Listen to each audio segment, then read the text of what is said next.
Good morning, students.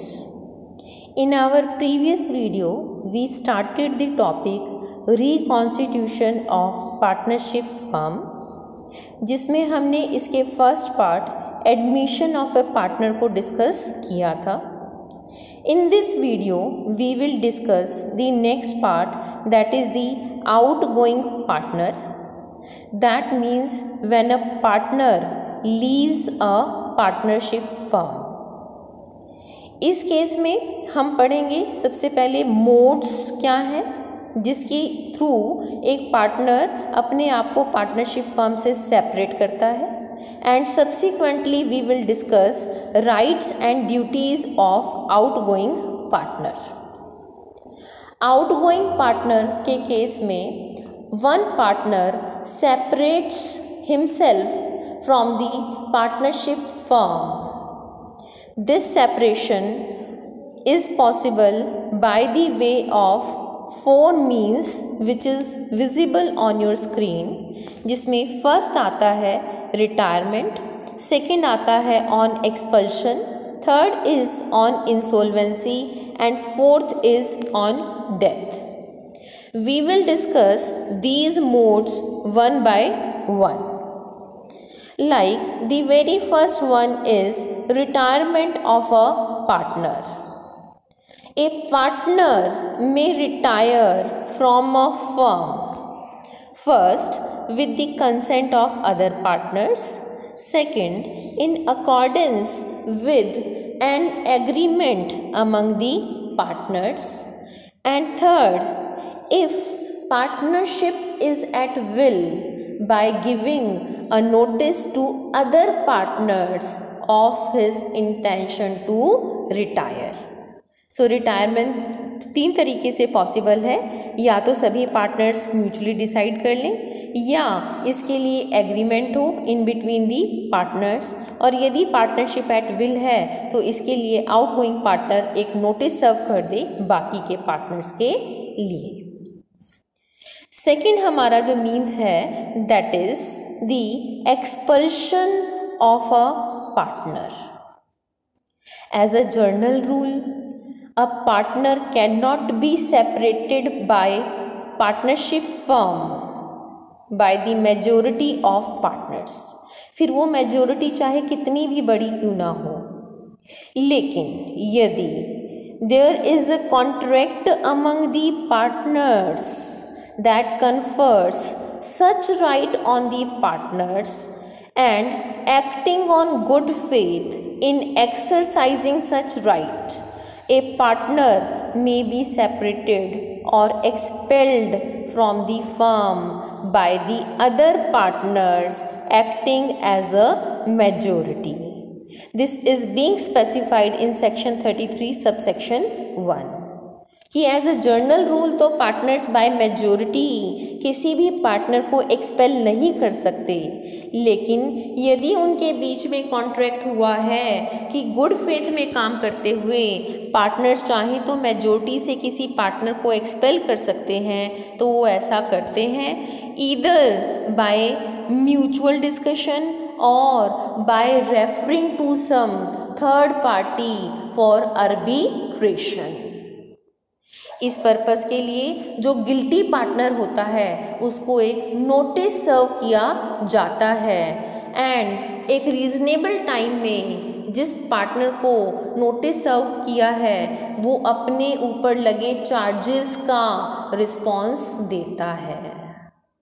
यदि partner को लगता है कि उसके ऊपर जो चार्जेस लगाए गए हैं वो करेक्ट नहीं हैं, उस केस में एक्सपेल्ड पार्टनर को राइट है कि वो कोर्ट ऑफ लॉ में सूट फाइल करके टेम्परेरी रिलैक्सेशन ले सकता है जब तक कि कोर्ट से वर्डिक्ट नहीं मिलता. थर्ड हमारा मोड आता है insolvency of a partner. Section 34 sub section 1 में मेंशन किया गया है that A partner ceases to be a partner if the firm from the date when the partner becomes insolvent.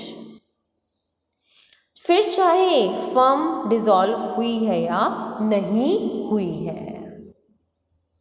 और इस पर्पस के लिए इंसॉल्वेंट पार्टनर को पब्लिक नोटिस देने के लिए भी कंपल्शन नहीं है।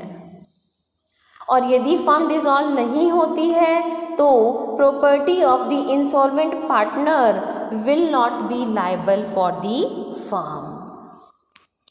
सो this is the third mode. Next mode is death of a partner.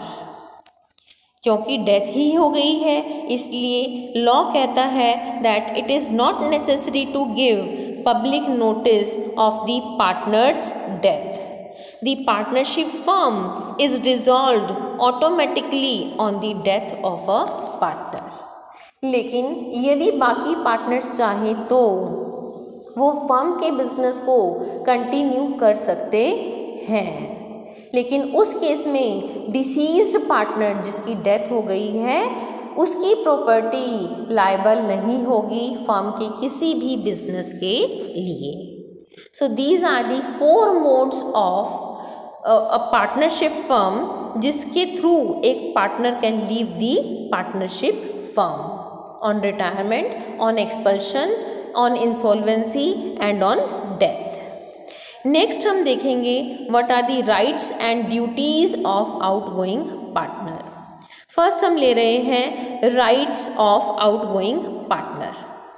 First right आता है right to carry on competing business. It is mentioned in section 36 subsection 1। यदि कोई कॉन्ट्ररी प्रोविज़न नहीं है तो आउटगोइंग पार्टनर को राइट है कि वो कंपीटिंग बिजनेस स्टार्ट कर सकता है और ऐसे बिजनेस के लिए एडवर्टीजमेंट भी कर सकता है। हालांकि उसको राइट नहीं है to use the name of the firm या अपने आप को बिजनेस का रिप्रेजेंटेटिव बताए पार्टनरशिप फर्म का, या फिर फर्म के कस्टमर्स के साथ डील करें। However, section 27 of the act provides that if there is agreement between the outgoing partner and the partnership firm that outgoing partner will not carry competing business for a specified period of time and within specified local limits, तो partner को ये ओबे करना होगा। तो section 27 इसका एक exception है जो कि यहाँ कोट किया जाता है।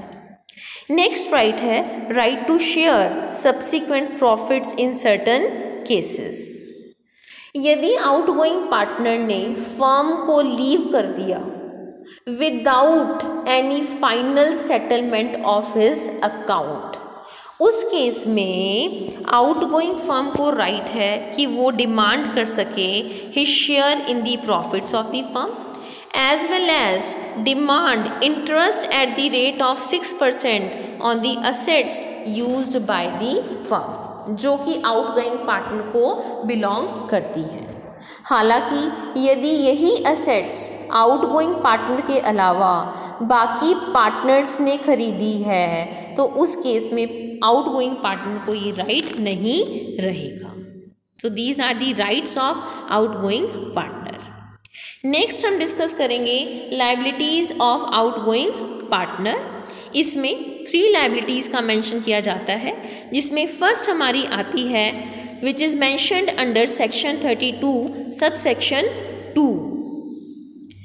If the outgoing partner makes an agreement with the firm's creditor or third parties or the reconstituted firm that he will not be liable for all loans taken by or all acts done by a firm, तब यदि agreement किया गया है तो he is absolved of all such liabilities.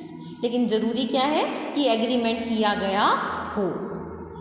Next है section 32 sub section 3 में specified है that outgoing partner तभी तक लायबल है जब तक पब्लिक नोटिस सर्व नहीं किया गया है।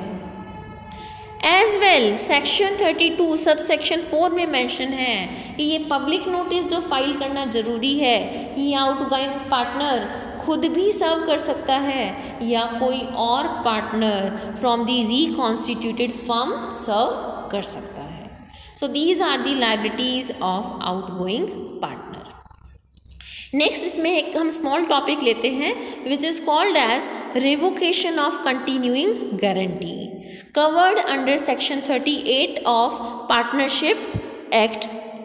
सेक्शन 38 में बताया गया है यदि कोई स्पेसिफिक कॉन्ट्रैक्ट नहीं है, कोई कंटिन्यूइंग गारंटी है जो कि फर्म के क्रेडिटर्स को दी गई है, जैसे ही फर्म रिकंस्टिट्यूट होगी this continuing guarantee deemed to come to an and.